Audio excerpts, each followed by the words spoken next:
Okay, so we're here. It is Friday morning. I'm here with Sam from The Hustle, the CEO, the big baller shot caller of The Hustle. Sam has probably the most ideas in his head of anyone I know, so let's dump them out every week and see if this is a fun podcast. This will be different than our normal interviews. We're not telling a story. In fact, Sam already came on and told his story earlier in this, in this podcast history. So this is more, let's shoot the shit. Let's talk about what's interesting. I want to start with, what are you experimenting with right now? So I'm looking to buy multifamily units or residences in St. Louis, Missouri, particularly because I'm from there, but also I think it's a good place for cash flow properties. Okay. The appreciation is like non-existent. Right. But it's frustrating because with like tech, like we'll double our revenue for another year at least, and that's great. And, by year 2 or year 3, we were making 7 figures in cash flow. Property. That's not how real estate works. And we could have started that with, I started the thing with nothing. Yeah. So it's like you turn nothing into something, but it's far more volatile, I guess. Maybe. But what's making you want to do this, right? So those are the reasons it's bad, but you're still doing it. So why are you doing it? Mostly to experiment. I think that it's important to take our internet winnings and put it elsewhere. Get it off the internet. Yeah, because when you think about it, what happens is I think their employees are all just going to mass quit, or something crazy is going to happen, and I'm like, what will happen to Google? Okay, you know what I mean? So you're thinking like Armageddon style. Yeah, I think that company's going to collapse on itself, though it's probably See, I just think about it differently. For me, the appeal of real estate is, okay, I have this money now. It's in the bank. That's doing nothing for me. I can put it in the stock market. That feels like sort of a sucker's game. Real estate, okay, cool. I can own assets that are tangible assets, not like the internet, and get a check every month without going to a job. That sounds good to me. No, I like that. It's just, if I see something interesting on the internet, I like to be able to have that cash and be able to plop some big check down and do it right away. So what's happening? So you're looking at 4-unit places? Yeah. Multifamily, but not huge. So 4-unit, why? Just to learn?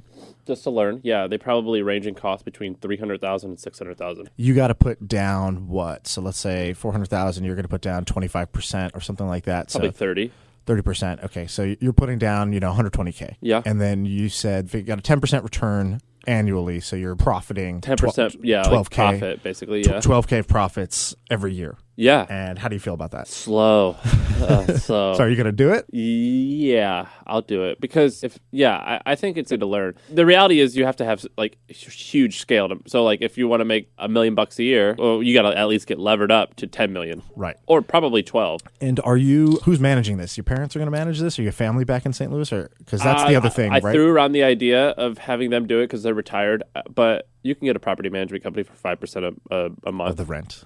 Yeah. Yeah. Okay. All right. That's what I think I'll do. Okay. So that's the hustle you got going on right now. That's what I'm spending most of my time doing that. Can I tell you about my hustle? Yeah. My paternity leave hustle. Oh, wait, you're on leave now? I was on leave. So I took 2 weeks off, not a long leave. Don't you get 6? You get 6, but I didn't want to take it all right away because I learned now that dad is kind of useless during the first, because the kid's months. Like an alien and he only needs one thing, and that's his mom. Yeah, exactly.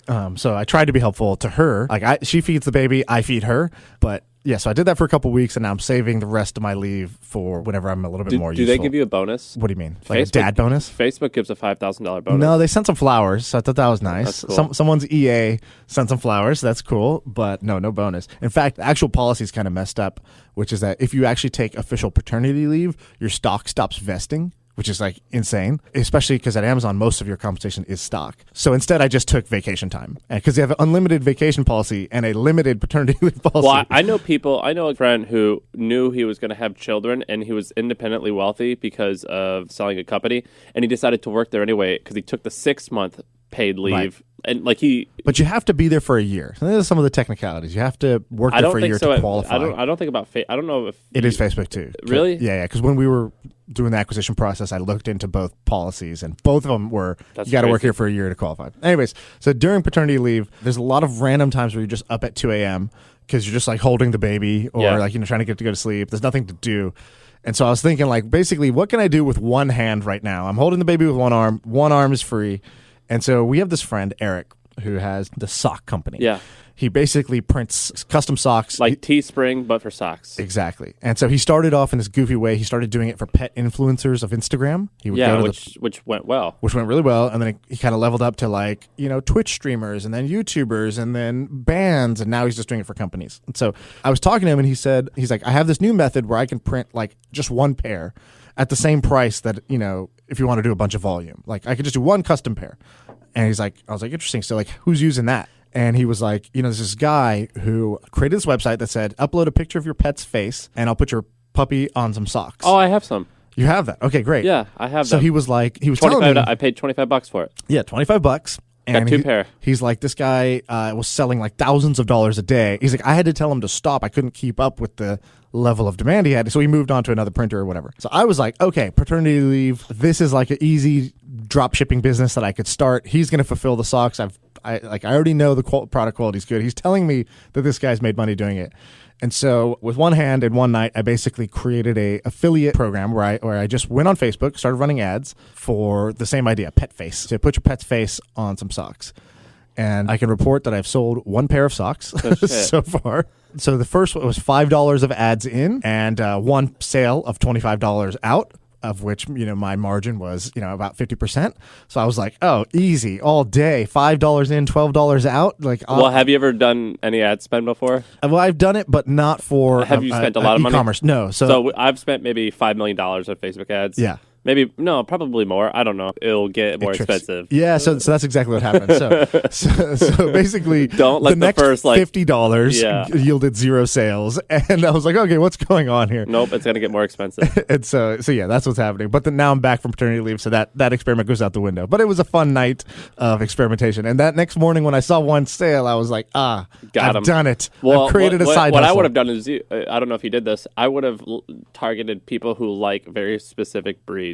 Yeah, I didn't do that. I just went for women because I found out that most people who buy this, they buy it as a gift, actually. They don't buy it for themselves. Like the majority of people who buy these pet socks are giving it away. I'm going to do this this weekend. That. I'll do it this weekend. Yeah, try it. Do it better than me and report back. Okay. And I'll give you, you can use my affiliate links. It's all set up. Just do that. I'll do it this you weekend. Keep the winnings. Okay, so that was my random hustle. What else do we like? What else is interesting? Okay, so there's 3 or 4 things that I'm interested in right now. I actually did research on a few of them very in depth. For this podcast. For life.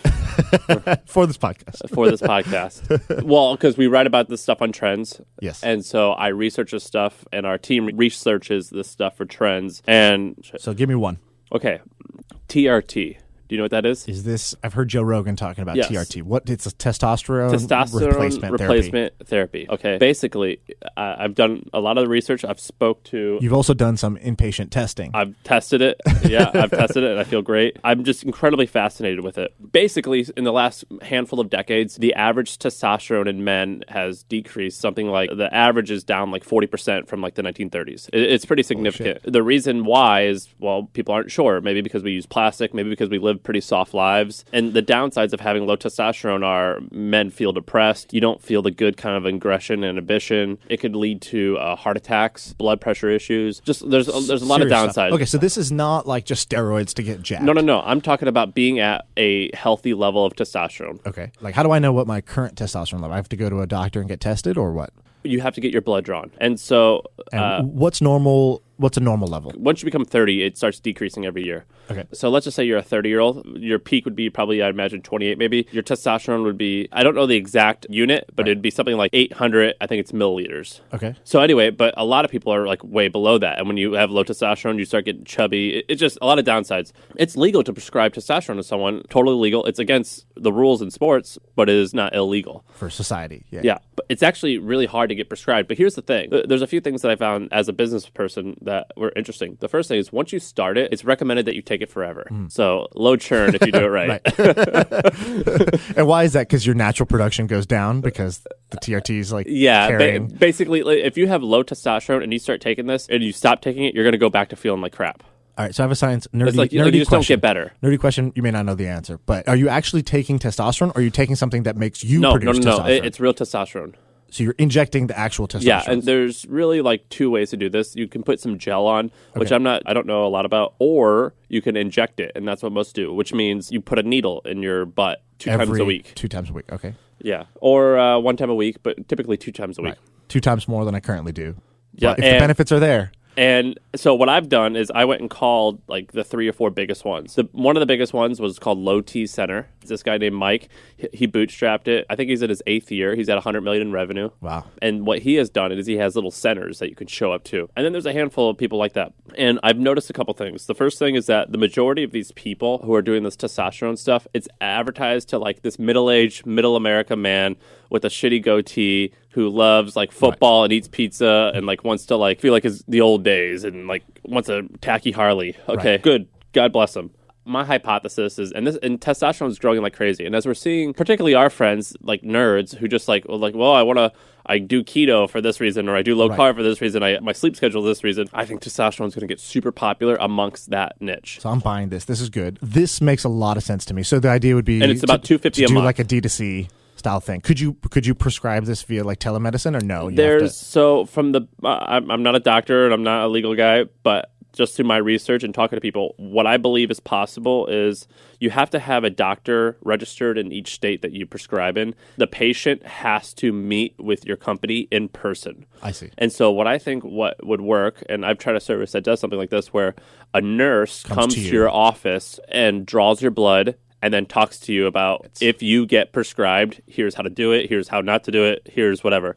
They go and draw your blood. On your app, it says, boom, your thing's here. Schedule a time with the doctor. You call the doctor, and they go, okay, you either do qualify or you do not qualify. If you do qualify, we're going to mail you your medicine, and we're going to check in with you every month. $250 a month is what I would charge, cash. No insurance. I won't even deal with that. Right. And then I would figure out how to do that stuff later. Yeah. That's good. I like this. This is a good one. Yeah, I'm incredibly interested by this. Okay. To the point where, because if I'm listening, I'm like, that sounds awesome. He sounds interested in it. He literally has taken the thing. So he is, personal connection to the idea. I have to learn about the science behind it. I think for most people have said that there's been very little blowback on long-term testosterone use. Mm-hmm. But I still think I got to look into it a little bit more. I also got to look into the legality of the whole D2C model for T. But I know for a fact it's possible because I'm using it right now. Yeah, great. I love that one. The other one I liked from Trend's email was about digital museums. Yeah. So I think the one that was in there was like, I think Borderless or something like that. It was a digital museum in Japan. Yeah. Doing $100 million a year. Yeah, crazy. With a fresh take on an old idea, which is museums. And what they're doing is like these digital art displays, using, different sort of projections, lasers, different stuff like that. Is that the idea? Yeah, and so these things are getting more popular. So we've saw it with the Museum of Ice Cream. Exactly. We've seen it. There's this thing called Kitty something. And if somebody doesn't know Museum of Ice Cream, because that's not Museum available. of Ice Cream, it sparked outrage. I tweeted a Wall Street Journal article, and it says Museum of Ice Cream raised $50 million at a $300 million valuation. People flipped out. What Museum of Ice Cream is, it's probably a 20 or 30,000 square foot place in probably a very expensive neighborhood. And these guys rent it out. And I've never even been in one. I've walked by it. Is it just like statues of ice cream? So you walk through, and it's basically an Instagrammable museum. So like, everything's set up for Instagram. A normal museum, I think they like discourage you from taking photos of the art because they don't want it to like mess up. But here it's the exact opposite. The idea is it's an immersive thing. So like there'll be a room full of sprinkles. Like it's just like a giant pit of sprinkles.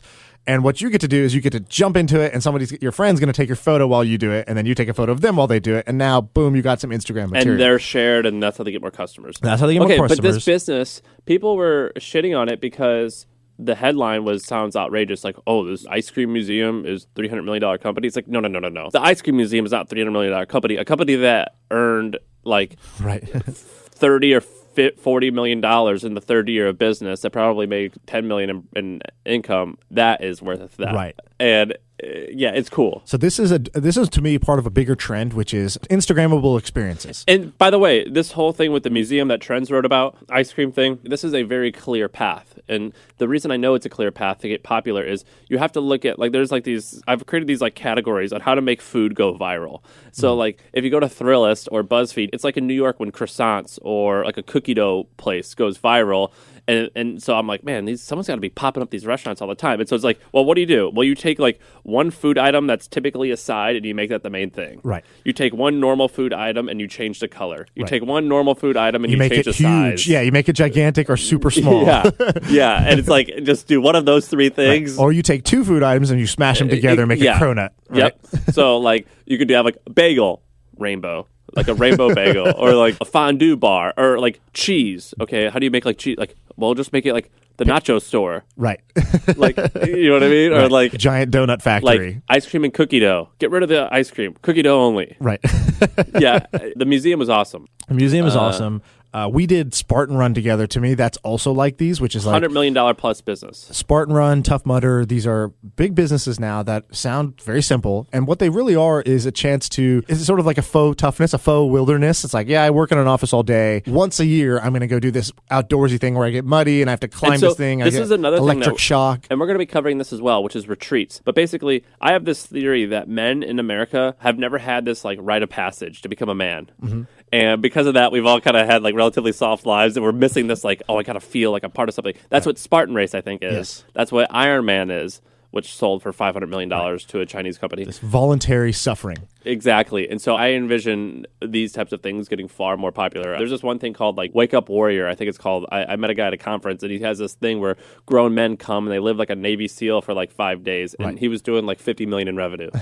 Yeah, if you combine all three, I think there's a toughness movement, where there's a back to nature movement, which is just getting off of screens, digital detox, get out in the world, and then there's the Instagrammable moments movement. And you see these come together like festivals. They're these outdoor things that are, sort of away from technology more than, you're not at your laptop, you're not in your office, you're out. And then it's Instagrammable in the sense that you could share this thing and you look cool for doing it. And you have to add in the sharing thing to your company because that's your distribution to get more customers. Right. That's super important. I like how this one also twisted back towards men needing to be tougher and have more testosterone through their veins. It's clearly a theme. Okay, can I name two more? Go for it. Okay, I have just thought about this over the last week, so I don't have a lot of insight into it yet. But it's another man thing, but that's obviously what I'm into. Into But men. you could do it for women, actually. But sperm freezing. Okay. So Similar to egg freezing. I was thinking about it. I'm like, I saw an ad, and someone was like, it's $100 a year to freeze your sperm. And in my head, I was like, I don't think I have a need to. But for only $100 a year, and it like that's awesome insurance, Right. and that's another like lifetime subscription thing. Yeah, but what? So egg freezing makes sense because there's like the biological clock where it stops, whereas men continue to produce sperm for a very, very long time. So is it that Yeah, but you what have if something higher bad quality happens? sperm, or it's just super insurance? to Imagine, you? imagine if something bad happens. So I have a better one. Do you know what cord blood banking is? No. Okay, so just had a baby. This is a big, big business. When you have a baby, you have the umbilical cord. And normally, back in the day, you just, dad gets to cut it, gets thrown away, it's over. Well, what's happened is with stem cells, people that are stuff has, like, realizing good stuff in it. that, so the umbilical cord is like, I don't know the exact science behind it, but it's like, this is the most valuable set of cells is in the cord blood. That's crazy. And so what you do is when you deliver the baby, the nurses ask, are you banking your cord blood? And you're like, yeah, God, I that's am. brilliant. So then they do this procedure. Somebody comes, picks it up, and you pay, I think it's like $1,000 or a few $1,000 up front plus a few $100 a year for your whole lifetime. Did you do it? Yes. I did it because it's insurance against if you ever got leukemia or some like Yeah, so god awful no-brainer. illness, you're Totally going to worth want to it. have this in the bank. Yeah. Like my cousin had a blood disease like this, and she didn't have it banked. She was able to be saved by somebody else's cord blood, which is crazy. Can that person sell that to that? Like, get a So little, you can't sell it. You can either go public or you can keep it private. So you can put it in the public bank, which is good, helps people, or you can keep it private just for you and your siblings because your siblings are the closest match for you. And a lot of the sales pitch is like, hey, we don't even know what we're going to be able to use it for. It might be able to do even more than what we know Right. today. But Because you're in like, 18 years, I would risk that. and so now for 18 to 35 years, I'm going to be paying this. Okay, very what was the expensive. company name? It was like cordblood.com. It was like it was Old like the school? generic thing. Yeah, it was pretty So old school. that would be interesting if you could probably tell on Facebook and Instagram targeting if someone's pregnant or like soon to be a mom or soon to be Well, dad. Facebook knows. I don't know how easy it is to target, but yeah, that was one where I was like, your LTV is going to be so high, Man, I would that you can just do TV ads, radio ads, Facebook ads, whatever you want. And I'm gonna go research this later. That's yeah, cool. check that out. That is super cool because what I would want to do is get people to prepay before they have the kid, and then you just have someone there to get it if that's how it works. Well, yeah, that's kind of what we did. We researched beforehand. Are we going to do this or not? And we arranged with the company, But and so they were there the day of pickup. Okay, so what was the weaknesses in the companies that you used or you're advertised against? My wife did the buying process, so I don't know. It seemed seamless for us. The big thing for me was just like oh my God, this is like an amazing business. It wasn't that the existing businesses were bad. It was just, wow, this is an amazing business. Go become one of those players. So I like that one. All right, you said you had another one. Yeah, I got 2 more, but I'll tell you one, and because you like the story. Okay, so Zoom conferencing.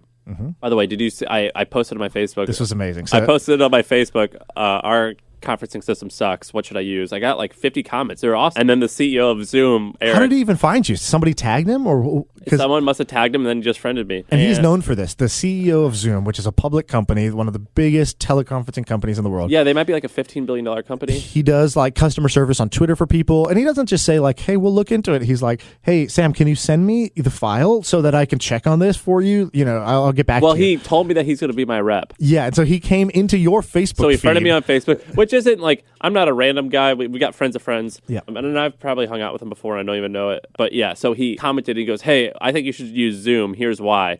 And he like said why, and it was cool. So anyway, Zoom has advertised with us. They've spent 5 or 6 figures with us over the course of our business through advertising.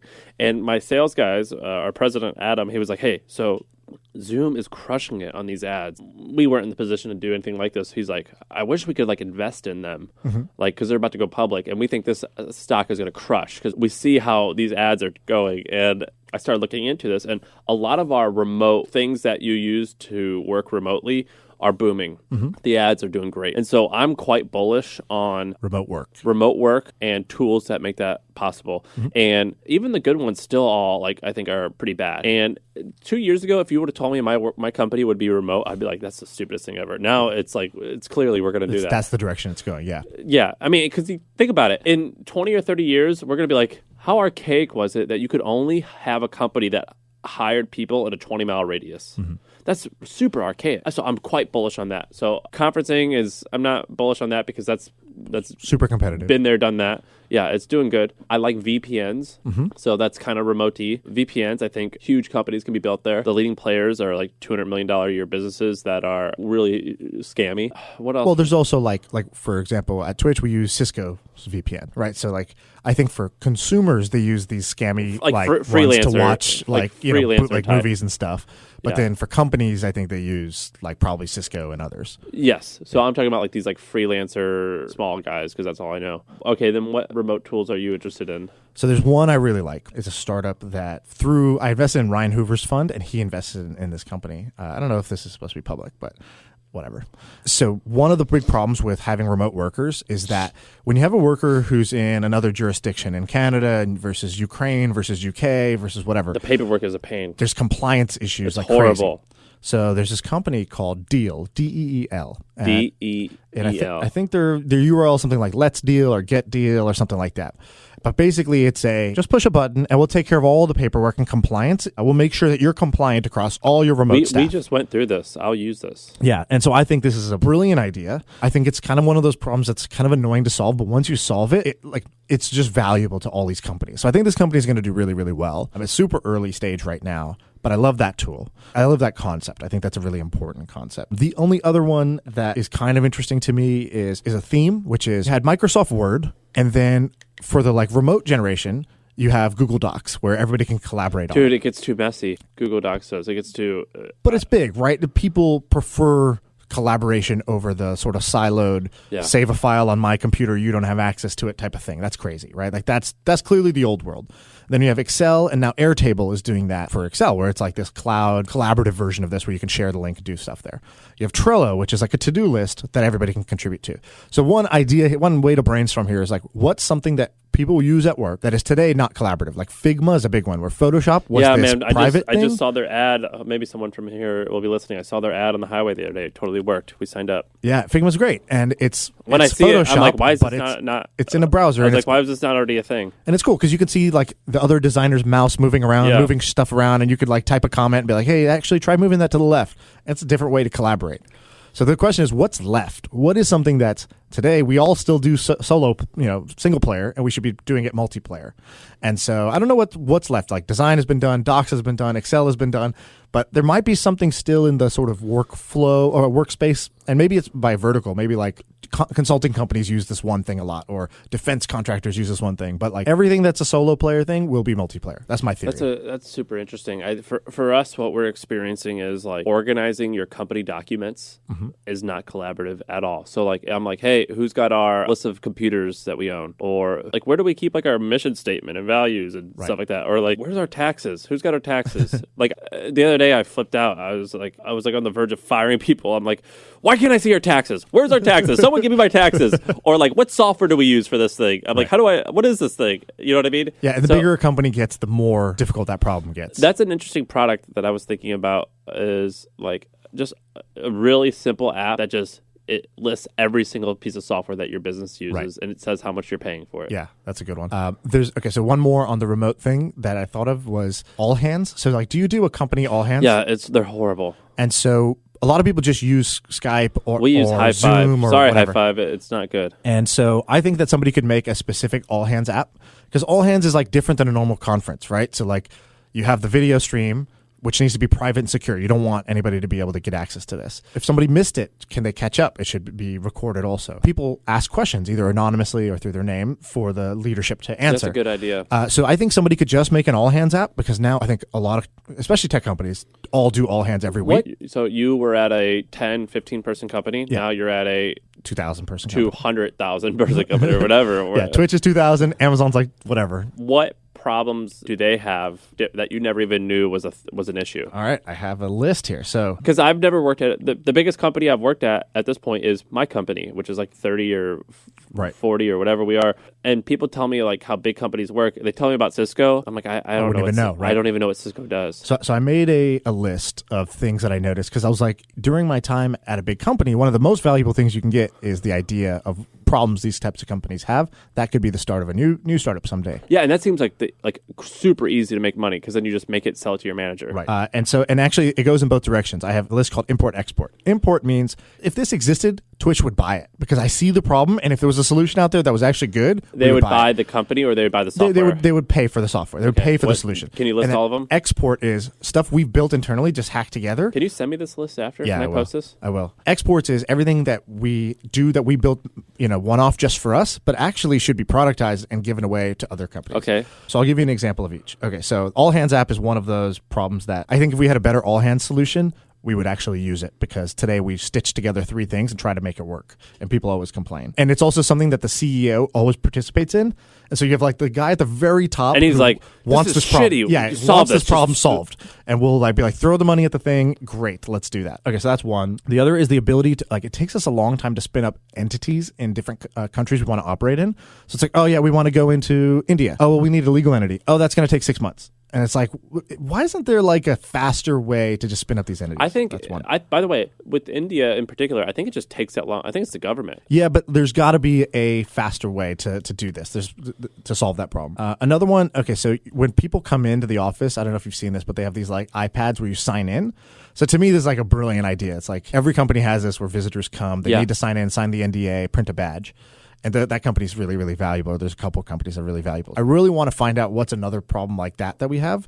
I don't know if I've got one, but one thing I did notice is every employee has a key card to enter, and it's not like a smart card. Like there's no additional security benefits of this. There's no like data that the company's getting about this. So I just thought there's probably a smart key card reader. Do you remember all these companies that would do like these local deals where you like use your keychain at the burrito place and you get your 10th burrito free? I've never seen this. There are tons of them. It's like local business tied into. Yeah, they're always like those are always popular. I mean, there's like 100 companies.